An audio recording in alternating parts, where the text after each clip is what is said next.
Hey everyone, it's Mystic with the Gunpla Network, and today we're going to be reviewing the high-grade Gundam Exia Dark Matter PPSE Works custom-made mobile suit.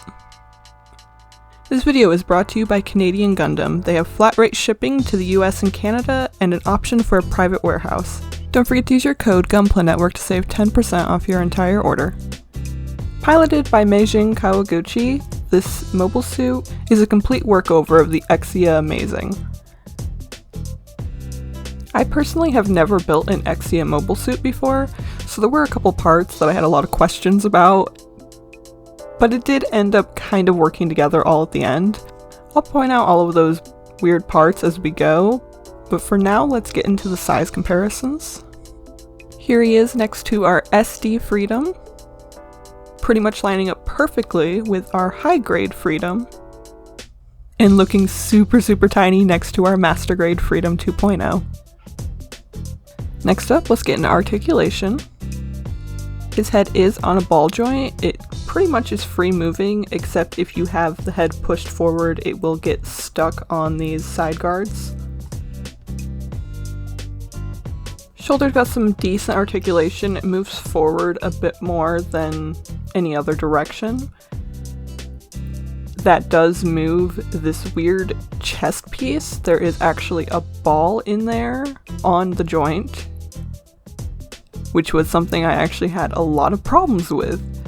If you're not careful, it will pop off. And if it pops off, you have to go in and actually rebuild it. You can't just shove it back on. I also had some problems with these front pieces popping off the chest part. I don't know why. But anyway, back to the shoulder. The shoulder spins pretty freely. It's pretty much what you would expect. Arm goes all the way up. Bicep rotation. A mildly restricted elbow crunch. Torso's on a pretty decent peg. Not a lot of forward and backwards crunch movement or side to side, but it does spin. Front skirts have the capability to move individually. The back skirt doesn't move, but it does fall off a lot. So if I'm death gripping his hips a little while it's because I'm moving him too fast, and that will cause this to pop off. The ball joint that the leg is on does limit the splits ability of this mobile suit some. The kick forwards, not too bad.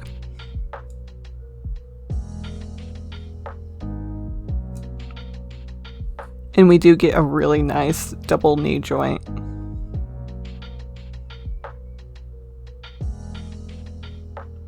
And as expected, unmoving back skirt does stop the leg kick. Little foot guard does move up and down. The back ankle guard does not move. And the foot is on a ball joint. I will give it this though, it is a pretty sturdy kit if you're not being brutish and pushing things while articulating it. Next, let's take a look at all of the accessories it came with. Of course, it came with a little thing to cover up the base peg hole. It did come with 5 hands, an open hand, 2 hands with their wrists turned, and the normal set of standard weapon holding hands. Next, we have the Dark Matter rifle. It does come with beam saber effects for the rifle. This piece comes off and then it slides into the hand. There is a little clip that slides into the arm to stabilize the gun. As far as I can tell, the beam saber effects only came with it for the gun. I know that the Dark Matter does have GN Vulcans, but there doesn't appear to be a spot to put them in on the high grade, which is fine. Then we have the Prominence and Brinicle blades. I don't understand why they went through the trouble of giving us the orange color effects for the flame, but then just gave us a gray ice sword. I don't understand, but it's fine. It does actually look pretty good, and it's something that can be fixed with a little bit of paint. We got two faces, one with the more Exia styled face and the other with the more smooth version of the Exia Dark Matter. And then it came with these. These little pieces actually hook into the sides of his legs. You can see I've put one on and left one off. This cap comes off. And then you just slide the sword on. The swords do sit pretty securely on his hips. I didn't have any problems with them falling off. Lastly, we have the Dark Matter booster. It is a color variant of the Exia Amazing's Trans Am booster. These pieces fit on snug, but they do rotate. Each section is on a ball joint, so it can swivel, move, rotate. Top part can move freely on its own, as can the bottom one that is also on a ball joint. And the blade section does move back and forth pretty far.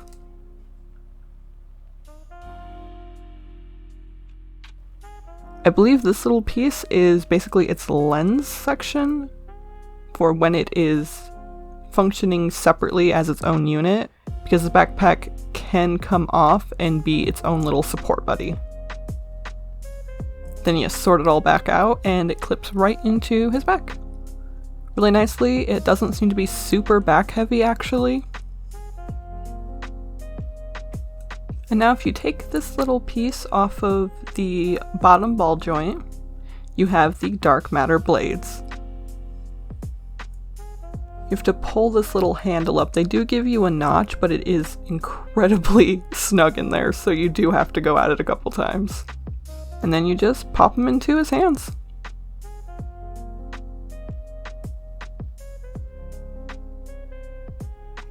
Okay, there was a lot of stickers on this kit, so I am going to try to move through this fairly quick.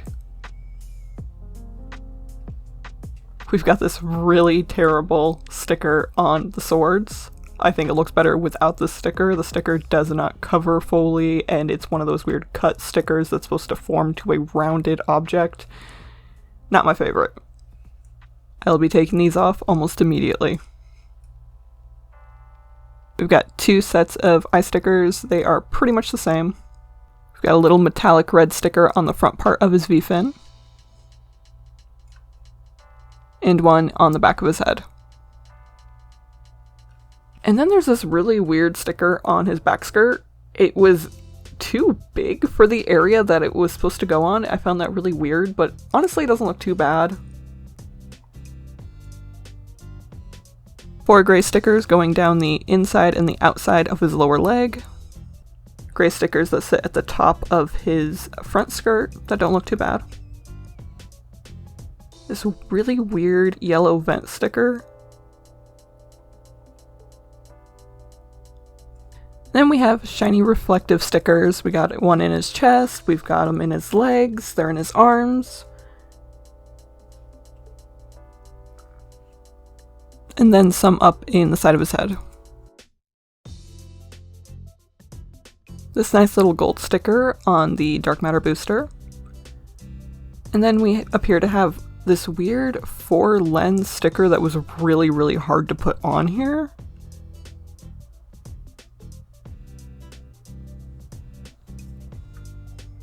Oh, and I almost missed the gray sticker going up the front of his leg and the gray sticker on his arm. This kit had a decent amount of stickers, so I knew I was going to forget about some of them. These are all the pieces that are going to be joining my bit bin here shortly. Now overall, this kit does have a couple small issues, and there was a couple parts that were a little difficult for me to deal with, like that weird shoulder peg thing. I had to take it apart so many times that I actually broke one of the pegs. I took it apart probably like 7 times in a row. I even reached out to Zeta Kai a couple times for advice on the shoulder thing to see if it was just me or if that was a common problem with the kit. It seems to be an interesting feature that wasn't executed quite the best, but I do appreciate the effort. Everything else on the kit, articulation-wise, is a little basic, but do you really need your Gundam to do the splits? I personally think this is a very beautiful kit. Although the color accuracy is a little off, it should be a little bit darker, it's reading a little bit more pink. If you're into this design, I think this kit is worth it. If not, it might be the kind of kit you might want to skip. Many of the stickers didn't look that bad, a couple were utter trash in my opinion, but you can just leave them out, that's fine. This kit is designed to be more of a sleek style mobile suit. There isn't as many panel lining opportunities as I'm used to seeing, but this kit does honestly look great to me. Alright everyone, I think that's going to be it for this review of the high-grade Exia Dark Matter. Don't forget to like, comment, subscribe, and hit that notification bell so you don't miss any future videos. And don't forget to keep building.